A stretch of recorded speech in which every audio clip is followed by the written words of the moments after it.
Today is Wednesday, January 12th. We're detailing a possible change to the rules in Congress, why the president says he now supports it, and why Republicans call it a power grab. Also, when it comes to the pandemic, it was one of the most blunt statements from the head of the FDA yet. We'll explain. Plus, we're talking sub-zero temperatures, smart guns, empty store shelves, and a new type of Girl Scout cookie. Welcome to The Newsworthy. All the day's news in around 10 minutes. Fast, fair, fun, and on the go. I'm Erica Mandy. Thanks so much for being here. You ready? Let's do this. There's new powerful support for a controversial idea in Congress. We're talking about changing the Senate filibuster rules that have been in place for nearly half a century. For the first time, President Biden backed the idea. So first, let's do a quick explainer about filibusters. It's basically a tactic used to try to delay or prevent Congress from taking action on a bill. So for example, a senator may give a really long speech, and the only way to stop the speech or debate is to have at least 60 out of the 100 senators want to pass the bill. But now, because of the way the Senate is split up, some lawmakers want to change those rules. Remember, it's a 50-50 split in the Senate, exactly 50 Democrats and 50 Republicans. Because of that, it's especially hard to get the full 60 votes needed to get new laws passed. For President Biden, it seems he's most frustrated about voting rights legislation that's been stalled in Congress for months now because the 60 votes just aren't there. He thinks if the filibuster goes away, 2 voting rights bills might have a chance at passing.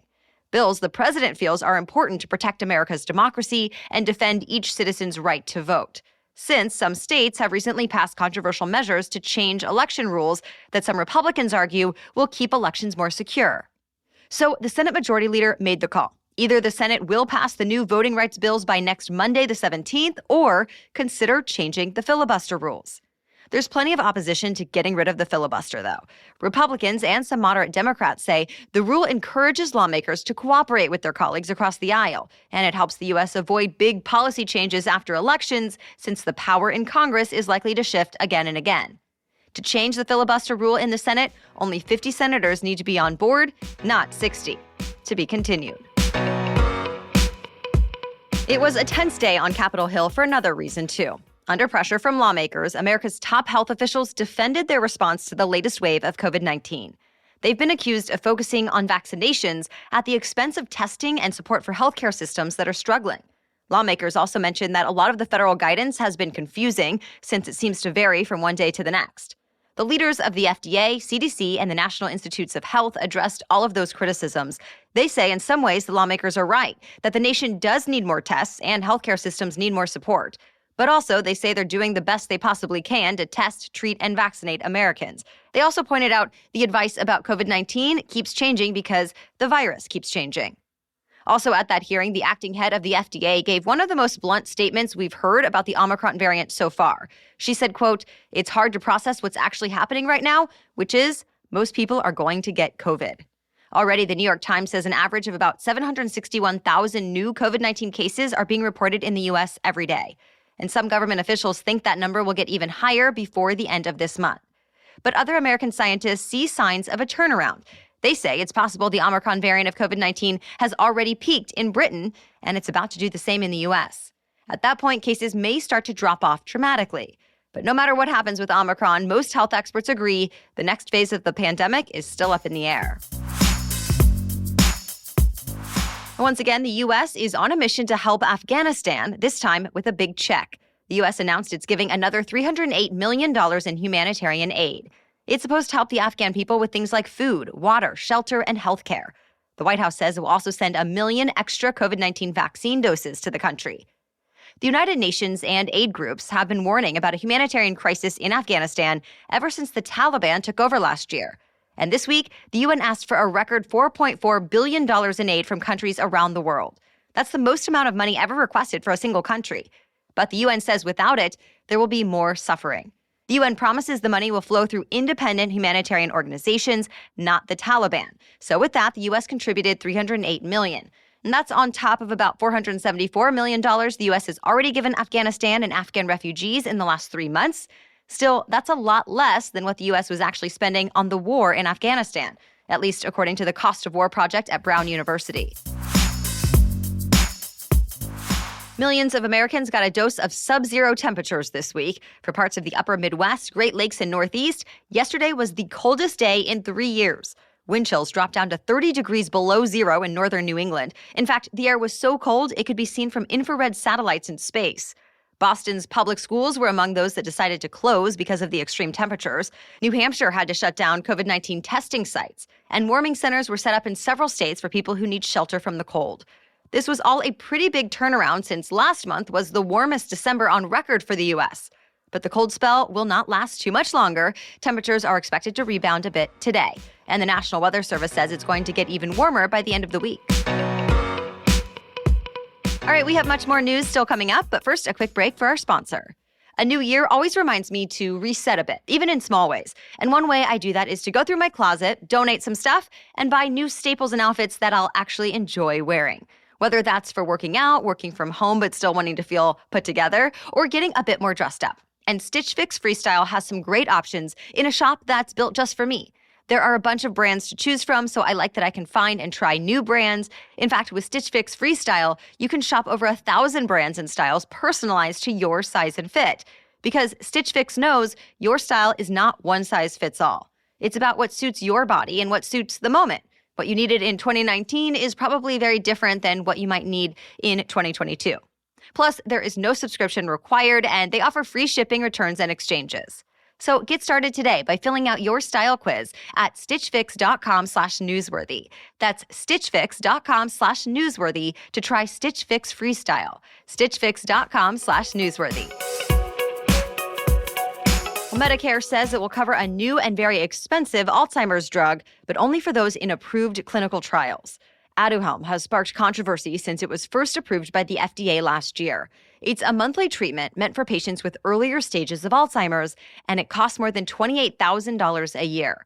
Some health experts found there is not enough evidence to prove the drug actually works. Still, the FDA says it approved the drug because the potential benefits outweigh any risks. Some people are still fighting that decision, though. In fact, a federal watchdog and congressional investigators are looking into how the FDA reviewed the medicine. As for Medicare, for now it says it just made a preliminary decision to cover the cost of the drug, but that decision will not be finalized until after the public has time to weigh in. Either way, some people consider this a major plus in the fight against the disease, since Aduhelm is the first new Alzheimer's drug approved since 2003, and it might work for some people. The Alzheimer's Association says there are more than 6 million people living with the disease in the U.S. 5 former students are suing some of the country's most prestigious colleges for financial aid conspiracy. The 16 schools targeted include Yale, Duke, Brown, Cornell, Georgetown, and Northwestern universities, among others. The suit says the schools overcharged more than 170,000 students who got financial aid by hundreds of millions of dollars over nearly 2 decades. It says the universities allegedly used a shared method to calculate the need for applicants and unfairly limited aid, violating antitrust laws. Under federal law, schools are allowed to work together on their formulas, but only if applicants' financial needs are not considered in their admission process. Only a few universities have commented about this so far. A spokesperson for Brown said the complaint has no merit. Yale said the school's financial aid policy is 100% compliant with all applicable laws. And Caltech said the school has confidence in its financial aid practices. So, to be continued. It could be a game changer in gun safety. Americans could soon get their hands on a personalized smart gun that only allows the owner to fire the gun. The goal is to keep a child or, say, a convicted criminal from pulling the trigger. Gun company Lodestar Works unveiled its smart 9mm handgun. It says it works with a fingerprint reader or pin pad on the gun or a chip activated by a phone app. The fingerprint reader unlocks the gun in microseconds, but since it may not work when wet, the pin pad is a backup. And as a second backup, the gun could work as quickly as the user opens the app on their phone. The Lodestar gun would cost around $900. At least 2 other companies are testing similar products, too. But there is still plenty of debate surrounding smart guns. One statistic says 380,000 guns are stolen from gun owners each year, so the smart gun might make a difference in those cases.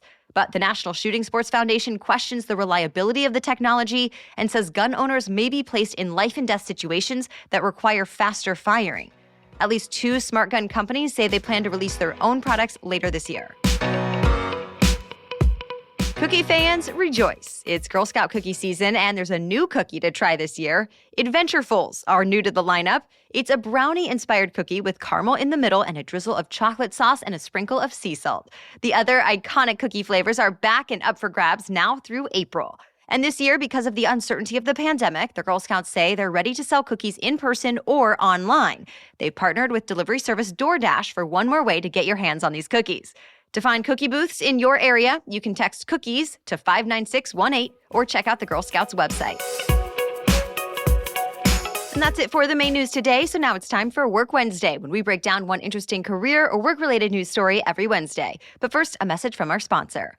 I believe in the philosophy that we have to take care of ourselves in order to be our best for anyone else. I can't be the best mom I want to be if I'm overly stressed out or full of worry.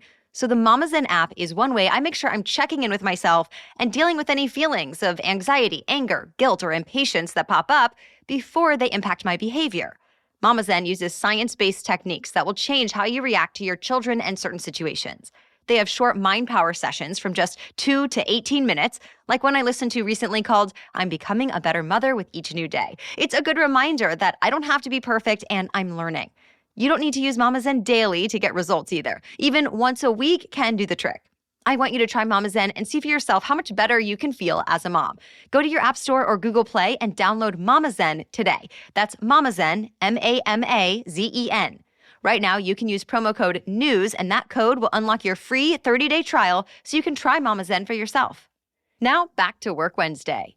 A lot more Americans are starting to be impacted by the nationwide worker shortage, even if their office is fully staffed. It's now making it hard to find groceries. Some stores are struggling to keep mostly everyday necessities in stock. Think milk, bread, meat, and cleaning supplies. The AP cites the Consumer Brands Association, reporting that grocery stores usually have 5 to 10% of items out of stock, but right now it's more like 15%. And yes, most of the problems can be traced back to worker shortages. The Omicron variant of COVID-19 is spreading fast, so it's keeping more employees out sick, whether they work in transportation, logistics, or retail, and that's adding to the already existing supply chain problems. The National Grocers Association says a lot of stores have less than half their normal workforce right now. Recent bad weather is not helping either. The cold temperatures and dangerous road conditions in the Midwest and Northeast mean people are trying to stock up on groceries, even while truck drivers struggle to deliver the items on time. Industry experts seem to disagree about how long these issues will last. Some say it's only temporary, that most shipments are arriving on time and the supply chain will catch up soon. Others say it'll take a while for companies to figure out how to handle the constant changes during various phases of the pandemic, so the effects will be felt for a while.